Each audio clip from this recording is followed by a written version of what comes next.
Hello guys, Satkhira বৌদাটাতে আমার চতুর্থতম ঈদ এই বছর। কখনো ভাবিনি ঈদের দিন এমন করে ঘুরতে বের হব। তো আমরা গিয়েছিলাম আশাশুনি উপজেলায় মানিকখালী ব্রিজের উপর দাঁড়িয়ে নিচের এই সুন্দর প্রাকৃতিক দৃশ্যটা দেখছি।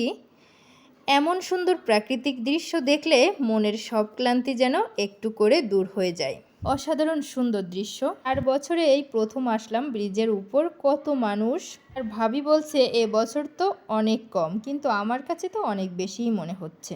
বাহিরে বের হওয়া কতটা শান্তি দেয় নিজেকে, আজ সেটা অনুভব করছি। এই তো এবার হাসিন সাহেব সে বেলুন কিনবে, খেলনা কিনলো। এদিকে আমাদের গোলু সোনাও একটা বল বেলুন কিনবে। দেখুন সে কতটা খুশি দেখে। আজ ঘুরতে এসে মনে পড়ে গেল আমার শৈশবের কথা। ছোটবেলায় তো আমরাও এমন বল বেলুন দেখলে কিনতে যেতাম। ঘুরতে আসলাম আর ঝালমুড়ি খাবো না তা কি করে হয়। এই তো সিরিয়ালে দাঁড়িয়ে দাঁড়িয়ে তারপর অবশেষে ঝালমুড়ি পেলাম।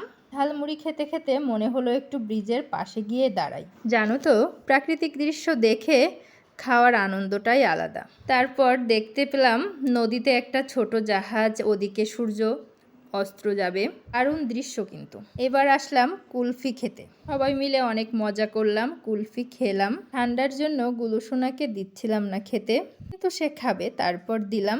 অনেক ঘোরাঘুরির পর এবার আমরা বেরিয়ে আসছি। আমাদের গুলুসোনা প্রথম হাঁটা শিখেছে ব্রিজের উপর গিয়ে। সে যদি একটু না হাঁটে তাহলে কি হয়। ছোট্ট এই ভ্রমণটা বড় কিছু না, কিন্তু মনটাকে অনেক হালকা করে দিল। সময় পেলেই ঘুরতে বের হবেন।